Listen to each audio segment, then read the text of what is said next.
sebetulnya banyak yang katakanlah jurusannya apa, tapi kemudian bisa masuk di dunia perbankan nih. Banyak. Itu. Saya sendiri dulu kuliah di FISIP. Oh, di FISIP. Iya. Oke. Kalau Kang Riki sih kayaknya nyambung ya di ekonomi. Kang ini masih nyambung ya? Di akuntansi, cuman ya itu tadi seiring perkembangan zaman sekarang udah mulai era digital juga, ya rasa-rasanya dilihat lagi dengan kebutuhan masyarakat nasabah kita.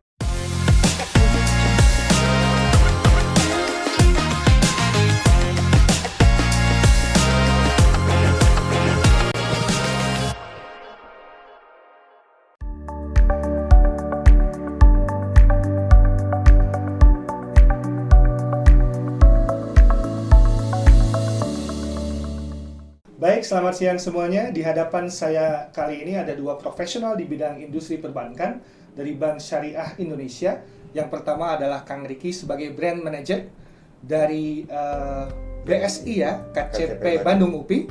Dan juga ada Kang Henry sebagai Human Capital Manager dari BSI Region Bandung ya. Apa kabar ini akang-akang semuanya? Alhamdulillah baik. Terima kasih mau menyempatkan untuk saya ajak ngobrol nih terkait ini ya, informasi mengenai dunia perbankan di Indonesia. Siap. Khususnya untuk para kawan-kawan mahasiswa nanti bisa belajar banyak apabila Anda semua kemudian berminat untuk terjun di dunia profesional perbankan. Kita akan gali banyak nih ilmu-ilmu dari Kang Riki dan juga Kang Henry ya. Oke, kita punya list pertanyaan. Mudah-mudahan dari pertanyaan yang kita berikan ini bisa berkembang dan menjadikan semacam value buat kawan-kawan muda, calon profesional di bidang perbankan dan juga mahasiswa yang ingin belajar lebih lanjut tentang ini. Saya punya pertanyaan yang pertama nih. Sepertinya ini kita mulai dengan Kang Henry dulu, nanti boleh ditambah-tambah sama Kang Riki ya. Nah, dulu Kang nih, kalau kita ingat mau bekerja di bank atau di bank syariah misalkan, mungkin bayangan orang-orang umum itu kan mikirnya harus pintar akuntansi nih, harus bisa baca Quran misalkan gitu ya, tahu hafal hukum agama gitu ya. Tapi sekarang kan banknya sudah mulai serba digital lewat aplikasi nih, Kang Henry. Sebetulnya kalau ditanya misalkan tipe anak muda seperti apa sih yang dicari untuk bisa bekerja di bank pada zaman sekarang? Apakah mungkin anak jurusan yang di luar akuntansi, bahasa, katakanlah seni itu bisa juga gabung di dunia perbankan ini? Kang Henry, silakan. Oke. Terima kasih ya Kang Rizky, senang sekali saya bisa diundang ya, saya dan Kang Rizky diundang ke podcast dari Fakultas Pendidikan Bahasa dan Sastra. Seni ya. Sastra. Fakultas Pendidikan Bahasa dan Sastra UPI ya. FPBS kita bilangnya. FPBS Ya. ya. Pertama terima kasih atas undangannya, dan yang kedua tadi terkait pertanyaannya ini ya, kompetensi biar bisa masuk atau gabung sebagai profesional di bidang perbankan. Jadi memang sangat menarik saat ini kita di BSI khususnya itu kita punya visi besar nih, namanya punya visi ingin menjadi top 10 global Islamic Bank ya Kang Riki ya. Oke. Bahkan sekarang tuh kita udah masuk top 10 sebenarnya secara 10, bank top syariah di dunia. Nah, kita punya target yang selanjutnya adalah top 5, masuk top 5. Jadi kita ingin masuk ke 5 besar perbankan syariah secara global. Okay. Dan juga di salah satu misi kita bercita-cita ingin menjadi perusahaan pilihan para talenta terbaik di Indonesia. Nah. Jadi memang BSI ini sekarang sangat terbuka, Kang Rizky, untuk seluruh para talenta terbaik, mahasiswa. Kita sangat terbuka untuk jurusan apapun. Nah, untuk tadi ya, kalau terkait kompetensi apa yang dibutuhkan oleh para teman-teman mahasiswa nih yang ingin bergabung sebagai profesional di bidang perbankan, khususnya di BSI. Tadi ya, kalau kita lihat di visi kita yang sekarang, kita punya visi ingin menjadi bank syariah global gitu ya. Tentunya kita pengen punya pegawai-pegawai tentunya punya mindset secara global juga gitu. Okay. Jadi kita punya pegawai-pegawai yang terbuka secara informasi tentang isu-isu perbankan secara global gitu. Dan juga kalau kita lihat di perkembangan bisnis perbankan sekarang yang serba cepat gitu ya, mungkin Kak Riki nanti bisa nambahin, kita lebih banyak shifting ya, transaksi ke digital. Tentu kita pengen punya teman-teman mahasiswa tuh yang punya semangat growth mindset atau belajar terus, khususnya belajar di bidang digital ini gitu Kang Rizky. Jadi jurusannya boleh apapun, Yeah. tapi dia harus mau belajar bagaimana misalkan ya perkembangan teknologi digital termasuk informasi dalam dunia perbankan gitu ya. Itu bisa diikuti oleh mereka gitu ya, mau belajar. Okay. Intinya mau belajar dan punya kemampuan adaptasi yang sangat cepat gitu. Jadi sebetulnya banyak yang katakanlah jurusannya apa tapi kemudian bisa masuk dunia perbankan nih. Banyak. Kang Henry seperti itu. Saya sendiri dulu kuliah di FISIP nih. Oh, di FISIP. Iya. Oke. Kalau Kang Riki sih kayaknya nyambung ya di ekonomi. Kang Henry masih nyambung ya? Di akuntansi, cuman ya itu tadi seiring perkembangan zaman sekarang udah mulai era digital juga, ya rasa-rasanya dilihat lagi dengan kebutuhan masyarakat nasabah kita, gitu kan. Memang kalau zaman dulu image-nya bank itu diisi oleh akuntan, orang-orang ahli hukum gitu kan, khususnya di bank syariah juga yang paham betul tadi kata Kang Rizky bilang yang paham terkait hukum syariah gitu kan. Cuman memang balik lagi sekarang udah mulai shifting tadi kata Kang Henry bilang perubahannya ke era digital gitu kan. Jadi memang kita dituntut, nah teman-teman mahasiswa juga dituntut nih. Jadi gimana caranya kita bisa mengkomunikasikan produk-produk yang ada di kita biar bisa terserap dengan mudah informasi-informasinya oleh nasabah-nasabah kita gitu. Jadi tidak harus melulu sekarang itu paham, ya itu tadi terkait dengan saya paham akuntansi, saya paham hukum, tidak melulu, selama itu tadi growth mindsetnya ya, selama kita masih ada keinginan untuk terus belajar, itu sangat-sangat memungkinkan. Dan di BSI banyak ya kan? Banyak. Dari berbagai kampus, berbagai jurusan kita gabung. Dan nanti teman-teman nggak perlu khawatir ya, kalau udah gabung ke BSI pasti kita ada namanya pendidikan, pelatihan. Jadi teman-teman fokus di sana, diberikan pengetahuan yang lebih terkait produk knowledge perbankan. Teman-teman insya Allah bisa. Jadi ada training internalnya juga gitu pasti, ya. gitu. Jadi intinya mereka itu harus mau belajar hal yang baru, boleh jadi ya. Betul. Sebelumnya mereka jurusannya apa, masuk kemudian siap-siap harus bisa ini lagi. Betul. Oke, jadi itu diingat oleh mahasiswa ternyata. Jangan kemudian mengunci diri bahwa saya mah jurusannya ini, udahlah di bidang ini ya. Tapi dikembangkan, siapkan diri mau belajar apapun itu nantinya. Oke. Baik, nah pertanyaan kedua nih, saya pikir ini untuk Kang Riki lebih cocok. Kan Kang Riki ini sekarang itu kan banyak berkembang ya fintech atau financial technology dalam bentuk aplikasi keuangan, misalkan dompet digital gitu ya. Dan anak muda sekarang nih baik yang jadi target nasabah maupun nanti juga mereka yang ingin bekerja di dunia perbankan, kira-kira gitu ya, seperti apakah ini BSI menyikapi perkembangan teknologi keuangan ini untuk bisa menarik nasabah gitu ya, calon-calon terutama yang anak-anak muda nih. Dan juga dari sisi anak muda yang ingin bekerja di perbankan sekarang, seperti apa yang mereka harus siapkan nih dengan kondisi perkembangan fintech dewasa ini? Oke.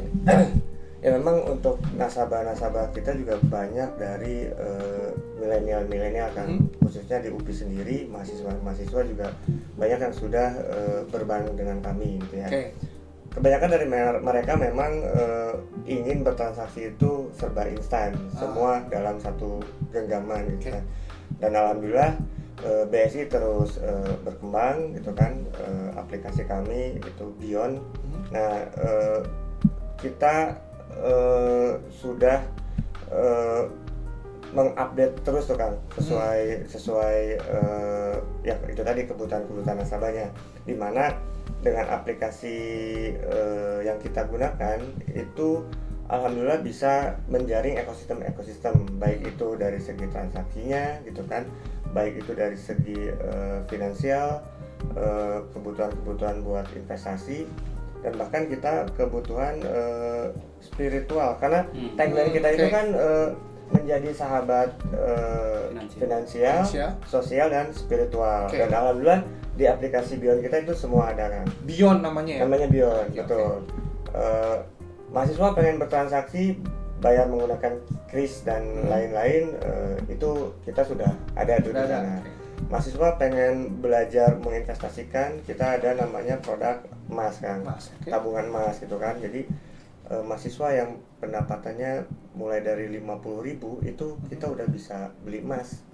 Kalau dulu kan harus beli itu 1 gram. 1 gram sekarang udah 2,7 jutaan.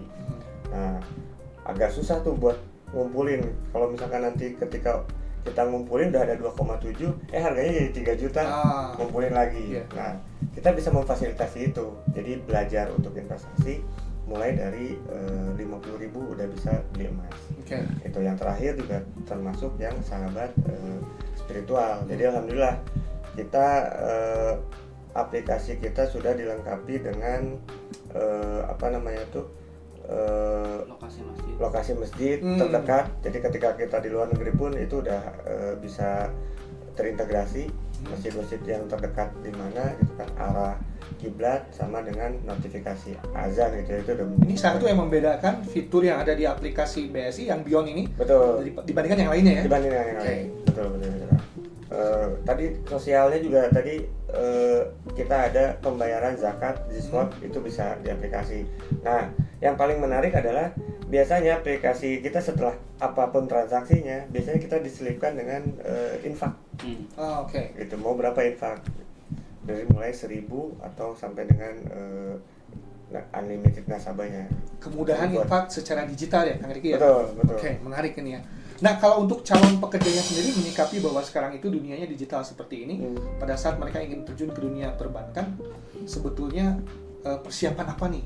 Ini dunia sudah mulai digital nih, aplikasi dan lain. Adakah yang perlu mereka pahami dulu sebelum masuk ke dunia perbankan ini? Ya itu tadi kan, keinginan kita untuk selalu berkembang ya. Jangan sampai nanti sekarang udah mulai era digital tapi kita tidak mengikuti. Gitu kan. Karena kebutuhan nasabah itu akan selalu meningkat setiap eranya gitu ya. Dan gimana caranya agar kebutuhan-kebutuhan dari nasabah-nasabah kita itu bisa terlayani. Informasi-informasinya bisa kita sampaikan gitu. Jadi memang PR-nya adalah kita memang harus selangkah lebih maju dari segi informasi, dari segi skill gitu lah. Setuju sih, tadi mungkin mau nambahin sedikit untuk tadi ya buat calon pekerja, teman-teman mahasiswa ya, terutama dari Fakultas Bahasa dan Sastra ya. Tadi kan Kak Riki sampaikan bahwasannya kita BS ini semakin fokus untuk mengembangkan teknologi digital ya. Nah, berarti teman-teman pun kalau memang ingin tertarik gitu ya bergabung dengan Bank Syariah Indonesia khususnya, teman-teman pun tadi harus punya sense yang lebih bagaimana menangkap isu-isu terkait dunia digital yang ada di masa ini. Dan mungkin teman-teman di Fakultas Bahasa dan Sastra punya kemampuan lebih nih, karena kita kan punya segmen nasabah tuh sangat luas ya, Kang Rizky ya. Mulai dari mahasiswa, pelajar mungkin pelajar, mahasiswa, pekerja, bahkan mungkin yang golongan yang sudah berusia berumur. Nah, mungkin teman-teman di Bahasa dan Sastra punya kemampuan lebih nih untuk bisa mengkomunikasikan ke nasabah dari fitur-fitur yang mungkin secara digital ini bagaimana bisa tersampaikan atau terdeliver dengan lebih simpel ke nasabah-nasabah yang khususnya sudah berusia lanjut gitu mungkin. Karena mungkin di bahasa ada pembelajaran khusus mungkin ya Kang, terkait gimana cara berkomunikasi gitu kan. Karena informasi yang sama tapi kita akan berbeda mungkin cara menyampaikannya dengan kaum milenial sama kolonial mungkin gitu ya. Itu akan berbeda mungkin ya itu salah satu kelebihan teman-teman di FPBS mungkin yang tidak ada di saya kemarin di akuntansi kan kita tidak belajar itu. Sedangkan kan sekarang eranya sudah memang. Betul. Kalau saya ambil contoh sih di bahasa Inggris sebetulnya ada mata kuliah namanya copywriting kan. Tapi di kajian copywriting itu kita membahas juga ada sedikit UX writing, jadi user experience writing. Salah satunya bagaimana menulis untuk aplikasi. Betul. Kita kan kalau masuk ke sebuah aplikasi ada layoutnya nih. Mana yang friendly, ini gampang navigasinya. Mana yang susah dengan keterangan-keterangannya agak ini. Nah sebenarnya menulis dengan sebrief mungkin, sependek mungkin namun informatif. Jadi itu bisa di hal yang ini juga ya. Betul, itu jadi, sangat bermanfaat. Bisa menuliskan seperti itu untuk memberikan masukan kepada aplikasi, juga menjelaskan bagaimana fiturnya secara efektif dalam kalimat-kalimat singkat. Iya betul. Jadi teman-teman nanti mungkin bisa menangkap nih tadi yang user experience ya. Misalkan dari kalangan tadi nasabah, misalkan mulai dari milenial sampai kolonial. Nah mereka ada kasih masukan atau input apa, nah teman-teman bisa kasih masukan juga ke tim kantor pusat untuk bisa pengembangan aplikasi dengan lebih baik lagi ke depannya gitu. Betul. Lumayan ya, berarti masih terlepas digital berkembang, masih ada gap untuk generasi-generasi yang di atas kita gitu ya. Itu juga perlu ada jembatan supaya bisa kemudian nasabah masih tetap ini ya dengan kita. Masih tetap merasa terlayani gitu kan. Sama kayak kalau kita langsung datang ke kantor BSI misalkan tuh merasa ada disapa, berarti kan gimana caranya ketika di aplikasi pun itu engagementnya lebih masih terasa gitu kan. Ya contoh kecilnya ketika kita buka aplikasi, kita kalau di Beyond tuh langsung kan munculnya tuh assalamualaikum, yes. Yang itu yang tadi UC writer itu kan mungkin user itu juga, experience user experience-nya mungkin ya salah satunya ilmu-ilmu itu yang memang diterapkan. Oke. Jadi ya banyak banget sih sebenarnya. Jangan jauh-jauh Kak Heri, saya juga punya mertua kadang-kadang mau transfer nih. Betul. Bank misalkan gitu ya, ini suka datang nih dulu ke rumah. Ini kira-kira betul atau tidak ya? Ya kenapa emang jadi challenge tersendiri pada saat generasinya mungkin di atas 50 tahun ke atas ya. Karena memang mungkin udah sepuh juga, kadang-kadang melihat tampilan itu tidak seperti anak sekarang ya, dari kecil udah udah subscribe langsung. Udah ini. Menarik gitu kan. Benar. Nah, kita sering berpikir kayak gini, mungkin generasi muda, para mahasiswa mikirnya kayak gini. Zaman sekarang semua hal sudah mulai pakai data, digital dan lain-lain. Nah, di bank ini juga kan sama ya. Ya, kita ingin tahu nih, mungkin untuk wawasan umum juga, sepenting apa sih data transaksi nasabah itu digunakan? Kan ini data pasti banyak nih, kita bicara big data dalam berbagai aspek kehidupan. Mungkin dalam dunia perbankan juga pasti sama. Mungkin ada yang bertanya, kalau gitu, kalau sekiranya anak-anak yang jurusannya tidak tahu tentang hitung-hitungan atau data, misalkan, kira-kira mereka harus belajar sampai belajar tentang coding kah, tentang data analisis dan lainnya atau tidak nih?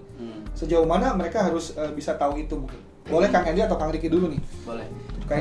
Terkait data ya, mungkin kalau teman-teman di bahasa dan sastra kan tidak fokus mengolah data tadi ya, secara big data dan sebagainya, cara mengolah data menjadi hal yang simpel gitu ya. Nah, kalau di kami di perbankan mungkin bagaimana teman-teman juga punya awareness nih terkait menjaga kerahasiaan data nasabah. Kalau kami mungkin lebih ke arah situ. Jadi teman-teman baik sebagai nanti calon pegawai misalkan ya sudah bergabung dengan BSI, kita pasti ada sebuah namanya fakta integritas nih Kang Rizky. Jadi sebagai pegawai itu wajib menjaga kerahasiaan data nasabah. Jadi karena pasti ketika kita sudah bergabung jadi pegawai ini, kita akan dibukakan akses kan, bisa ngelihat data nasabah segala macam, mulai dari nama, usia, nomor telepon, alamat gitu ya. Nah itu yang perlu kita jaga kerahasiaannya. Dan bagaimana data yang sudah kita punya di sistem tadi kita bisa pilah untuk bisa memetakan kira-kira kebutuhan nasabah itu seperti apa gitu. Nah misalnya kita ada nasabah dari kalangan PNS atau dari kalangan pengusaha, nah kita bisa eksplor di situ. Misalkan kalau dari PNS mungkin kita bisa menawarkan ke produk-produk misalkan pembiayaan KPR atau kendaraan, atau kalau misalkan kita punya data, ini punya data di cabang UPI misalkan ada nasabah dosen misalkan, nah itu bisa kita tawarkan ke produk-produk tadi misalkan investasi dan sebagainya gitu. Jadi kalau teman-teman mungkin tidak perlu khawatir harus mengolah data yang jelimet, tapi kita lebih ke lebih ke awareness bagaimana menjaga kerahasiaan data dan bagaimana bisa menerjemahkan data yang sudah kita punya ke kebutuhan nasabah tadi. Jadi si data itu bukan hanya hitungan kuantitatif, tapi juga melihat karakter orangnya ya. Betul. Ini ada profil seperti ini, pekerjaannya ini laki-laki perempuan, kira-kira kita harus pintar-pintar menyambungkan dengan kita punya produk yang mana yang kira-kira akan memberikan solusi gitu ya. Nah, untuk mereka kurang lebih. Jadi memang gimana? Data itu ketika kita mendengar data ya kita bukan berarti pikiran kita langsung ke coding gitu kan. Enggak. Jadi contoh kecilnya sama kayak gini Kang. Ketika kita tahu nih mahasiswa UPI itu ternyata banyak, setiap jam 3 itu banyak yang bertransaksi di coffee shop. Banyak banget yang bertransaksi ke kafe-kafe gitu kan. Nah, fungsi kita nanti itu kan gimana caranya teman-teman dengan tahu bahwasanya ternyata mahasiswa UPI itu jam 3 banyak transaksinya nih.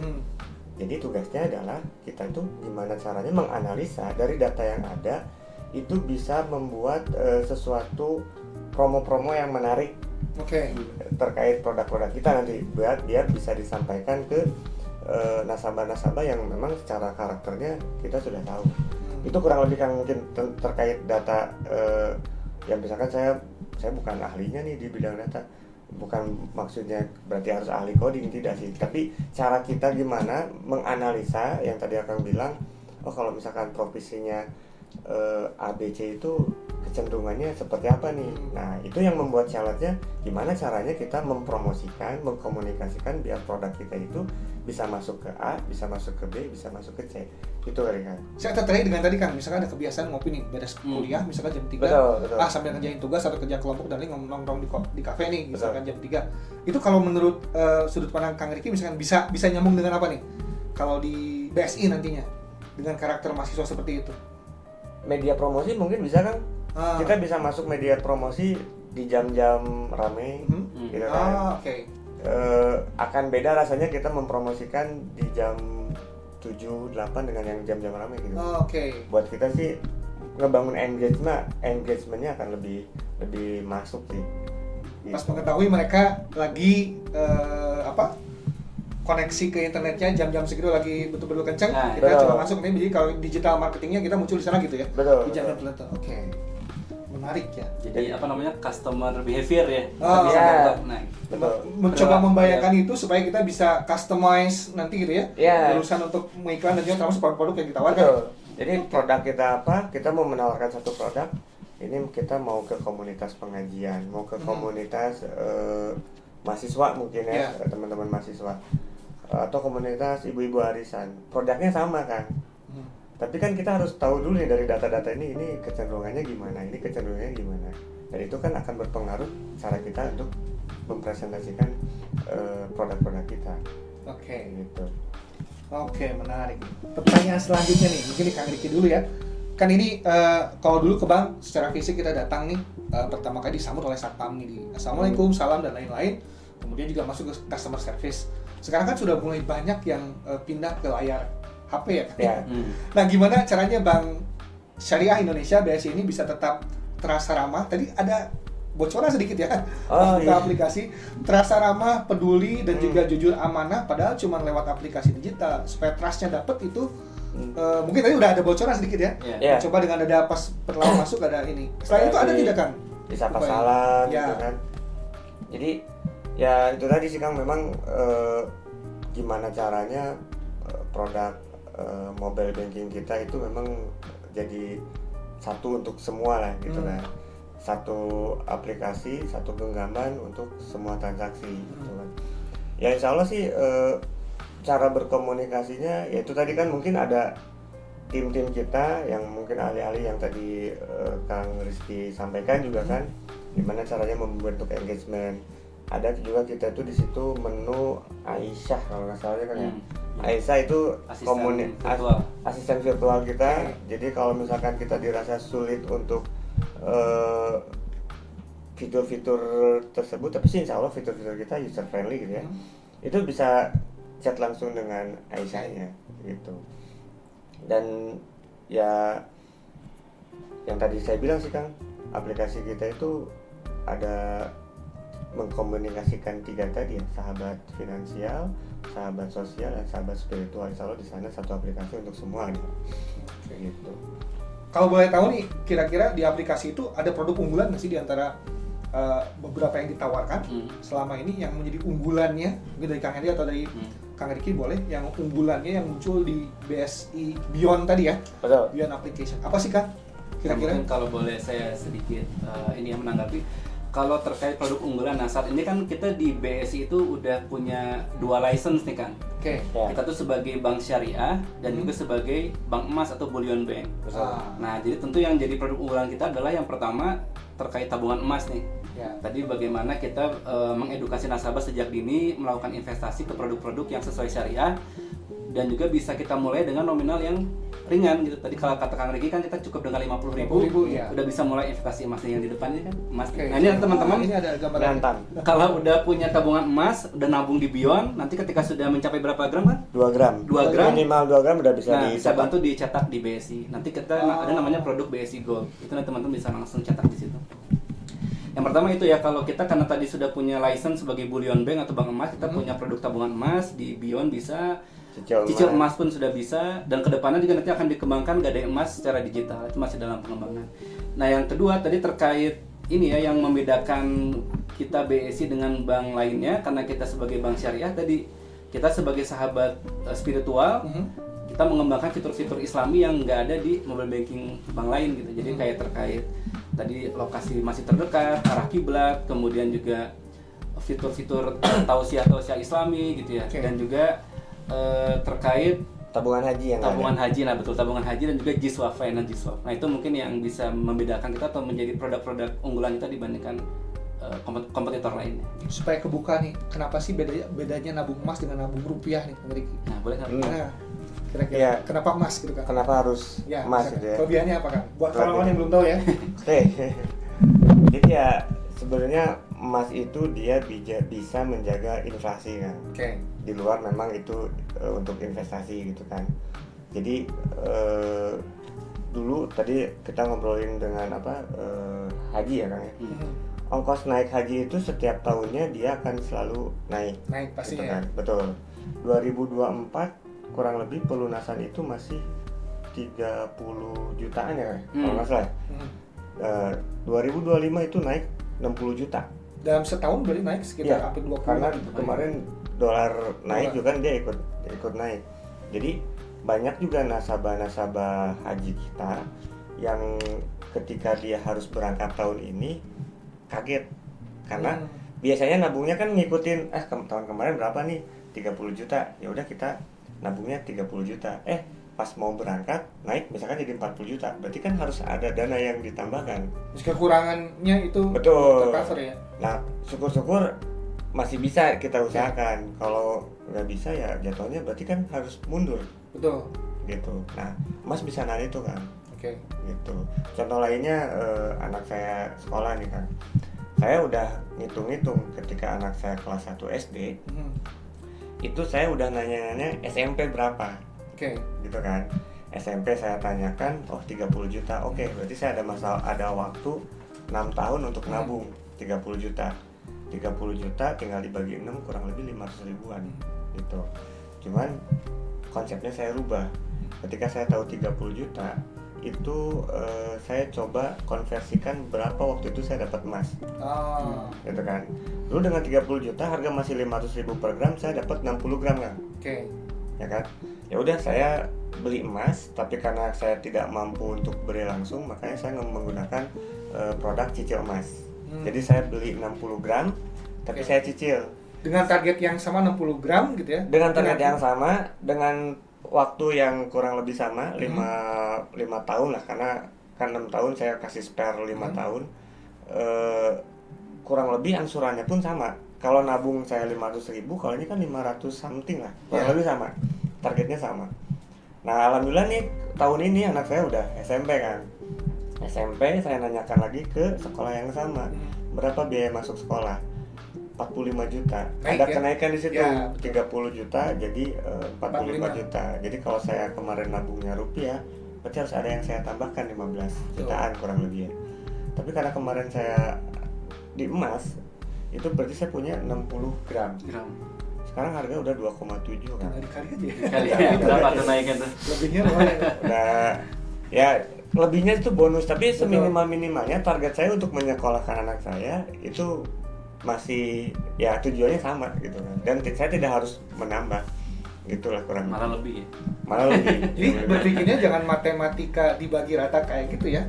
Karena matematika emas itu berarti dia itu ada faktor dia kuat terhadap penyusutan ya, kan gitu ya. Betul. Salah satunya berarti itu yang perlu dipahami berarti teman-teman. Oke. Nah, ini buat teman-teman mahasiswa cocok nih buat mulai investasi sejak dini gitu kan, dengan nominal yang kecil, jadi nggak perlu mikir wah emas tuh kalau di sini kan ada yang 1 kilo gitu kan, nggak perlu khawatir teman-teman. Mulai dari 50 ribu pun ya hitung-hitung beli kopi sekarang berapa sih sehari? Kopi aja ini sekat kalau udah di kafe udah, iya, betul. 30 ribu. Nah itu kan kita tabung 50 ribu udah bisa beli emas gitu. Dan caranya pun gampang, tinggal cek di Bion udah bisa langsung beli. Jadi berpikirnya nanti targetnya gram emasnya ya. Gram emasnya, Ya, betul. Supaya nantinya kita tidak terjebak bahwa ternyata harga udah pada naik ya pada Iya, saat tapi kalau kita punya pedangnya emas, insya Allah ke cover kenaikan Value-nya masih Iya. aman ya? Betul. Iya. Dan itu diinformasikan kan ketika kita memang kita fokusnya nabung emas ya. Ya.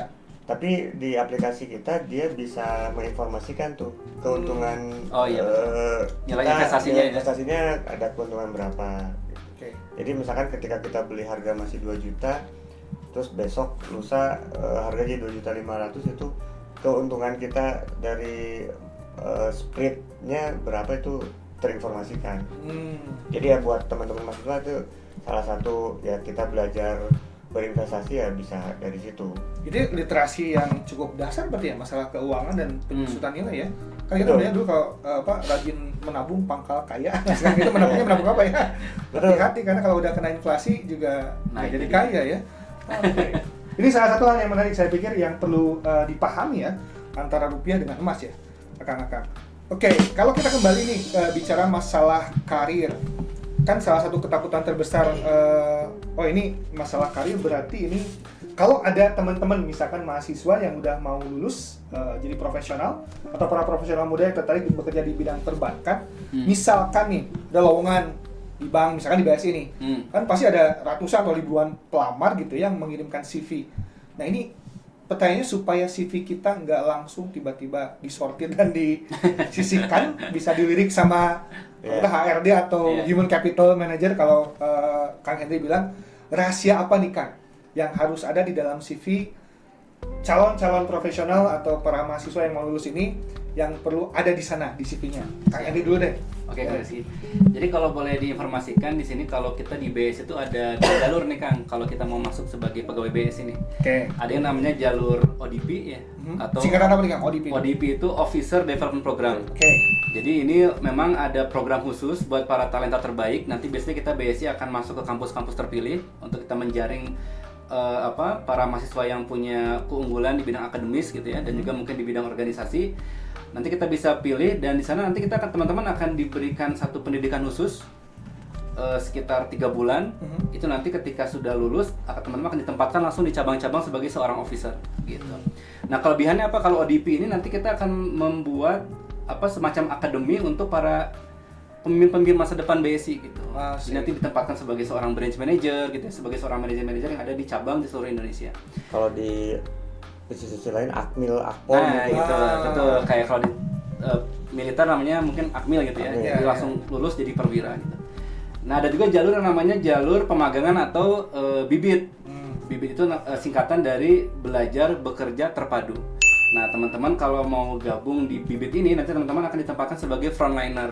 Jadi sebagai di garda depan, sebagai teller gitu, sebagai customer service. Nanti teman-teman akan ditempatkan melalui program magang BIBIT tadi gitu. Nah, ini di sini pun di UPI tellernya BIBIT ya. BIBIT itu dari mahasiswa UPI juga. Mahasiswa UPI ya. Nah, jurusannya itu bisa bebas juga. Bervariasi, boleh ya. Terakhir kita seni. Oh, sini ada yang masuk juga. Menarik nih kawan-kawan. Jadi yang seni tidak harus dari yang hitung-hitungannya kuat ya. Betul. Jadi kesempatan sangat terbuka lebar, baik tadi yang mau program ODP. Nah, kalau ODP mungkin tadi ya ditempatkannya di seluruh Indonesia, tapi nanti memang teman-teman akan langsung diproyeksikan sebagai seorang kader pemimpin gitu, sebagai seorang manajer di unit-unit kerja gitu. Atau tadi yang kedua di program pemagangan BIBIT. Nah, tadi kalau terkait pertanyaan gimana caranya supaya HR bisa langsung melirik ya CV-nya. Nah, kalau saya di pengalaman di HC ini ya, kalau lihat teman-teman ngirim CV, kita pasti lihat pertama foto ya. Harus good looking kan? Itu pertanyaan ini. Foto ya, kita lihat dari tampilan pertama menarik atau enggak nih. Ya mungkin kita karena di industri layanan ya. Pasti kita juga akan lihat bagaimana cara seseorang membranding dirinya gitu kan. Dari fotonya seperti apa, kemudian juga dari layout CV-nya pun mungkin kita lihat nih yang itu juga mempengaruhi. Iya, kita lihat yang gimana sih dia cara menjelaskan diri dia dalam selembar kertas gitu ya. Nah, itu pertama mungkin biodatanya tertulis dengan jelas gitu ya, alamat, tanggal lahir, kemudian yang kita lihat pasti selain tadi kampusnya seperti apa, lalu IP-nya berapa, kita juga lihat di pengalaman organisasinya nih sebagai mahasiswa gitu. Nah, teman-teman kira-kira aktif nggak nih sebagai mahasiswa dulu di suatu kuliah gitu kan. Jadi nilai plus kalau teman-teman memang aktif di kepanitiaan, misalkan pernah menjadi ketua apa gitu. Jadi real lah gitu ya. Jadi memang konkret. Saya pernah berpengalaman sebagai ketua panitia seminar apa misalnya gitu ya, menghandle panitia berapa orang gitu ya, atau misalkan terlibat juga langsung dalam proyek-proyek kampus, itu lebih kita sukai sih Kang. Nah, itu juga ditonjolkan dan betul. Ini emang harus satu halaman banget nih. Nggak juga sih. Nggak juga ya. Ya teman-teman gimana caranya bisa mendeskripsikan dirinya dengan sangat menarik gitu lah. Kenapa organisasi Kak? Kan selama ini kita udah sempat dengar ya, yang aktif berorganisasi itu punya nilai lebih. Salah satunya apa? Apakah karena memang satu mereka itu rentan menghadapi konflik dan harus menangani itu, atau mereka harus sering berkomunikasi dan lain-lain? Apa kira-kira yang menonjol dari orang yang aktif di organisasi ini? Nah, menarik. Emang kalau kita lihat ya, ketika kita menghadapi pegawai nih ya, pegawai yang memang dulunya aktif di organisasi dan tidak, itu terlihat ketika dia berinteraksi dengan rekan kerja gitu. Nih, teman-teman gimana caranya bisa membawa diri, atau misalkan bagaimana cara dia minta tolong, misalkan ada pekerjaan yang dia nggak bisa handle nih, kemudian dia ingin ngedeliver ke teman yang lain. Nah, kalau dia pernah berorganisasi pasti cara penyampaiannya pun berbeda. Jadi nggak kayak nyuruh gitu. Betul. Kan. Dari dengan satu informasi yang sama, dia akan bisa menyampaikan ke atasan, ke bawahan, sama ke sesama rekan. Oke. Informasinya sama, tapi cara penyampaiannya pasti akan berbeda. Dan di organisasi biasanya diajarkan tuh. Oke. Kan ada biasanya apa rapat pleno apa yang pemilihan Betul, itu ya. kan di situ juga cara negosiasi dan lain-lain kan sudah diajarkan. Gitu. Jadi ya kesempatan belajar sebenarnya kan perusahaan juga organisasi-organisasi Betul. juga, cuman skalanya memang lebih luas dan lebih kompleks. Tapi dengan kita berorientasi itu ada gambaran sih kan sebenarnya. Jadi ketika kita masuk nggak beradaptasinya akan lebih cepat lah dibanding yang tidak pernah masuk organisasi. Karena komunikasinya akan internal juga, Nah, dengan betul. atasan, dengan sejawat gitu ya. Betul. Langsung nanti ke Dengan nasabah bawah, gimana dan gitu. juga nasabah ya. Iya. Iya. Ada yang lebih tua, ada yang ini, dan juga ada yang lebih muda.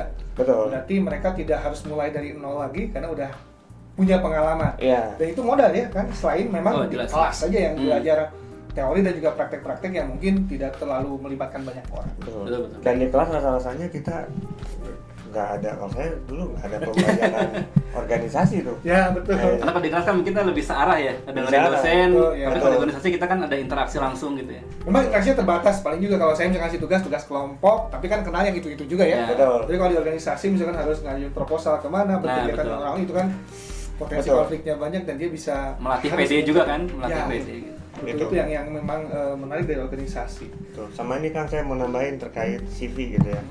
Jadi memang tadi udah jelas sebenarnya sama Kang Henry ya, bahwasanya memang CV itu mendeskripsikan nilai-nilai value ada dalam pada diri kita, Ya. gitu. Jadi tugas kita gimana nih caranya biar kita bisa menjual diri kita, gitu kan. Jadi kayak tadi pengalaman pernah menjadi panitia.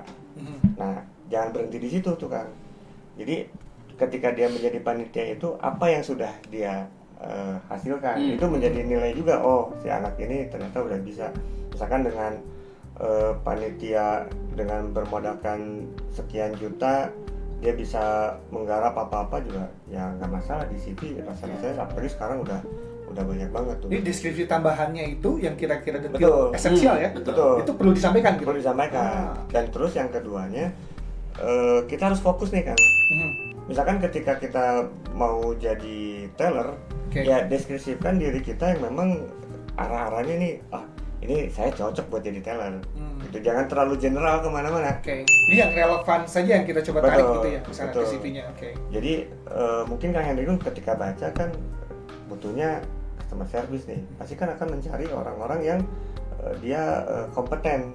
Oh, oke. Atau kalaupun misalkan ada nilai-nilai yang potensi-potensi yang bisa kita angkat lagi buat menjadi seorang customer service gitu. Jadi jangan segala macam dimasukin juga, itu salah ya. Betul. Ya. Nah, Oke. saya pernah menjadi juara azan gitu kan. Ya ada sih, Lomba cuma olahraga maksudnya gitu ya. betul gitu. Oke. Jadi itu satu, berarti pilih yang relevan, tapi juga jangan lupa masukkan yang kira-kira esensial detail dimasukkan Betul. sebagai bahan ini gitu ya. Untuk ini kan banyak yang cuma generik gitu. Iya. Sebagai anggota hima saja tapi tidak memasukkan Perannya dia apa ada- dia di perannya situ, apa. iya. Betul. Seperti itu. Itu penting untuk para nanti yang nyortir Iya. aplikasi lamaran ya. Jadi penasaran kan? Saya Betul. penasaran nih sama orang ini. Oke. Gitu. Nah. Jadi orang tuh biar terpanggil. Oh, gitu jadi kan. nanti dikonfirmasi pada saat dipanggil untuk sesi interview. Interview, misalkan. nanti Betul. di-explore lebih dalam lagi gitu Oh, kan. Oke, seperti itu. Berarti ini saya akan harus juga ke mahasiswa nih kalau bikin CV itu harus bisa unsur-unsur itu Iya. Ya. ulik sedemikian rupa supaya Betul. nampak deskripsinya bagus. Kalau misalkan info tentang background pendidikan standar ya Kang ya, Ya. lulus S1 di sini, Ya. misalkan SMA di sini dan lain-lain. Kemudian tanggal lahir dan lain itu biodata yang sifatnya Administratif. administrasi dasar gitu ya. Betul. Tapi bagian pengalaman itu yang perlu menjadi dikasih pembeda gitu kan. lebih. Oke. Baik. Ini pertanyaan terakhir nih, kurang lebih. Kalau ada satu tips, ini di hadapan saya ada emas nih. Kira-kira tips emas nih yang bikin karir bisa cepat berkembang, melesat, terutama dalam dunia industri perbankan ini. Apa kalau ada satu nasihat penting nih dari akang-akang di sini buat teman-teman mahasiswa nih yang masih muda, yang masih belajar di ruangan kampus, gitu ya, supaya biar pas lulus nanti mereka nggak cuma jadi pekerja biasa nih, punya nilai lebih, terutama di dunia perbankan, tapi bisa juga nanti punya karir yang cepat melesat gitu di dunia industri, agar mereka juga bisa kayaknya berkembang. Kira-kira nasihat apa yang akan diberikan oleh Kang Henry atau Kang Udah Ricky kayak- yang sudah berkecimpung nih, Kayak orang tua nih yang sudah melewati masa-masa muda, Kerasa anak tuanya. mahasiswa, betul. Ada yang dulu pas saya kuliah mah mikirnya gini, ternyata berubah 180 derajat. Pas sudah kerja mah ternyata dunia itu kayak gini nih, ada nasihat penting nih saya kasih gitu. Iya. Boleh dari mana aja deh, Kang Riki dulu boleh deh. Boleh Kang Riki dulu. Ini dari yang Hah? Yang dari Haca dulu boleh. Dari Haca dulu. Ya mungkin kalau sedikit sharing pengalaman ya kalau selama bekerja gitu ya. Kalau sebagai pegawai itu memang kita jangan menunggu disuruh gitu Kang. Oke. Nah mungkin kalau sekarang kan sebagai mahasiswa biasanya kita menunggu instruksi nih. Kamu harus mengerjakan apa. Nah kalau nanti sudah masuk dunia kerja, sebisa mungkin kita yang inisiatif tuh ngambil tanggung jawab. Jadi kalau misalkan atasan kita ngasih tahu kita ada project A, nah kita coba inisiatif tuh di situ. Kita tunjukkan bahwa kita mampu untuk menghandle project tersebut gitu. Tapi bukan berarti carmuk ya, nah, bukan. Kita tunjukkan dengan memang kompetensi. Kita membuktikan bahwa kita bisa punya kompetensi untuk menyelesaikan tugas tersebut. Dan sebisa mungkin kita juga punya semangat untuk melampaui ekspektasinya atasan. Gitu. Jadi kalau misalkan atasan ngasih target kita, project ini beres 3 hari gitu ya.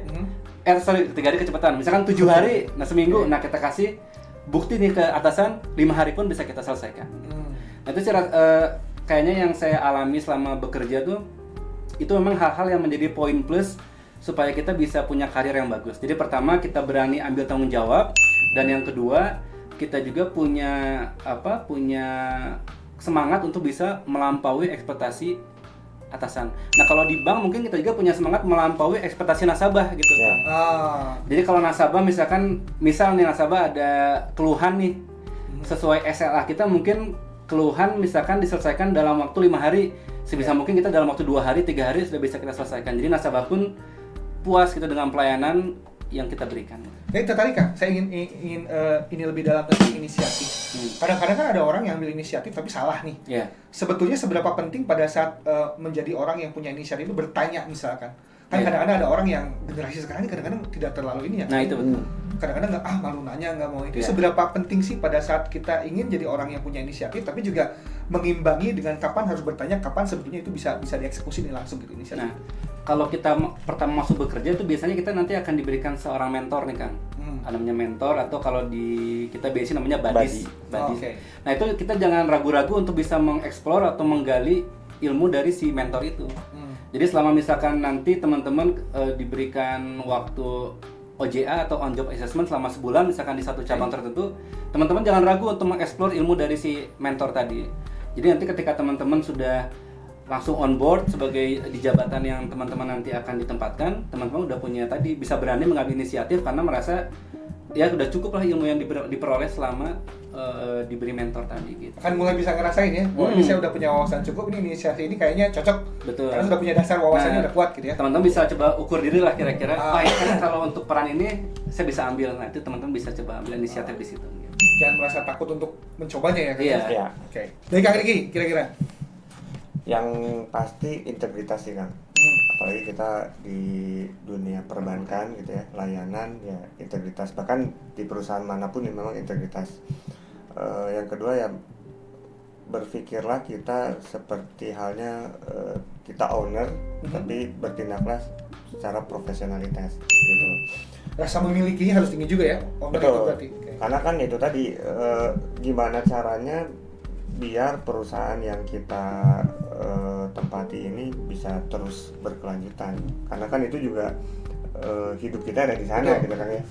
Itu jadi ya tadi Kang yang dibilang sih sebenarnya itu sudah mewakili semua ya. Tadi yang penting buat saya sih integritas, terus belajar, karena kita tadi sudah ngobrol dunia terus berkembang, era digitalisasi, dan kita memang harus terus belajar kan biar kita lebih cepat aja beradaptasi.